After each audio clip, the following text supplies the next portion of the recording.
Assalamualaikum warahmatullahi wabarakatuh. Oke, sebelumnya aku pengen kenalin, ini suami aku. Dia perwira ANT 5, lulusan dari BP3 IP Jakarta.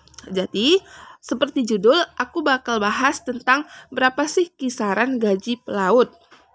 Jadi, gaji pelaut itu sesuai dengan tingkatan-tingkatannya. Oke, sebelum itu, ayo kita bahas dulu. Oke, masih banyak yang bingung di sini ya. Kerja pelaut pelayaran itu apa sih, Kak? Nangkap ikan atau membawa-bawa orang ke sana atau kemari gitu.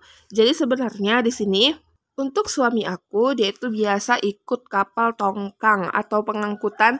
Biasanya itu bisa peling seperti di gambar, dan kadang juga dia pengangkutan pasir, batu bara, dan kadang yang membawa kapal yang udah lama ke satu negara ke negara lain. Gitu sih kalau suami aku. Jadi ini bukan pelaut yang di pikiran kita setiap pelaut itu khusus untuk nangkap ikan ya. Jadi itu sama sekali salah ya teman-teman. Jadi pelaut yang dimaksud di sini itu ya seperti ini. Oke, langsung saja kita bahas. Kak, berapa sih kisaran gaji ANT 5 itu? Atau posisinya itu apa gitu? Jadi posisi suami aku itu kalau di luar negeri itu AB. Kebetulan kan suami aku standby-nya itu di Port Klang. Jadi kisaran gaji AB itu dari perusahaan sekitar 600 ringgit atau kalau dijumlahkan sekitar 1.800.000 rupiah seperti itu. Pasti kalian berpikir, hah, cuman segitu? Dan kita harus LDR lama-lama ketemu suami. Nah, di sini itu untuk gaji khusus dari perusahaan.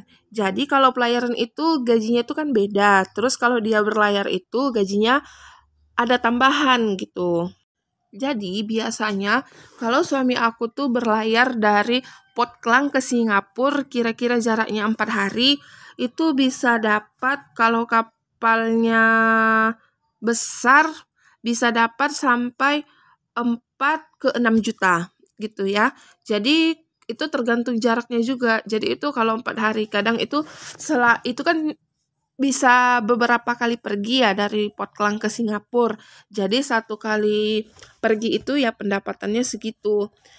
Dan kalau perginya itu dari Port Klang ke Bangladesh itu jaraknya 28 hari, dan itu bisa dapat sampai,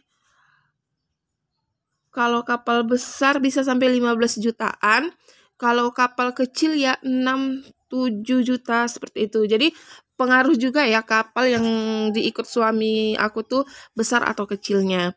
Jadi kalau dia perginya rute Indonesia, berapa ya? Pokoknya kalau ke Indonesia itu lebih sedikit. Jadi itu beberapa gaji suami aku kalau dia di perusahaan luar di Malaysia ya.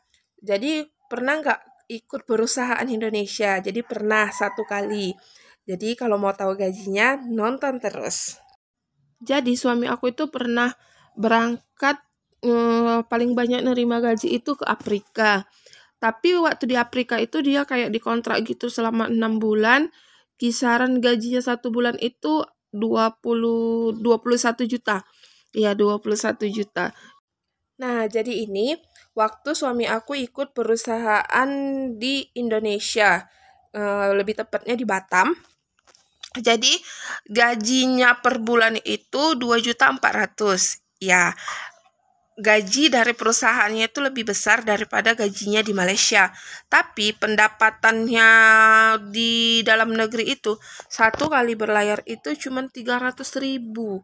Memang, dan memakan waktu 2-3 hari 1 kali berlayar. Jadi kalau misalnya sebulan itu dapatnya 10 kali atau 10 trip, itu baru 3 juta. Dan terkadang kalau di Indonesia itu untuk mendapatkan 10 trip itu aja susah. Jadi memang saat itu suami pengen coba-coba ambil di Indonesia, tapi ya begitu, makanya cuma 1 kali. Jadi begitulah kira-kira kisaran gaji pelaut yang statusnya itu AB ya. Dan kalau mungkin tingkatannya itu lebih tinggi, otomatis uangnya atau gajinya juga lebih besar. Jadi seperti yang aku bilang di awal, itu tergantung tingkatannya, baik kelas dari sekolahnya ataupun jabatan dia di satu kapal itu gitu. Jadi buat kalian yang lagi dekat sama pelaut, yang atau mau coba punya pasangan pelaut, ya coba deh dipikir-pikir dulu gimana.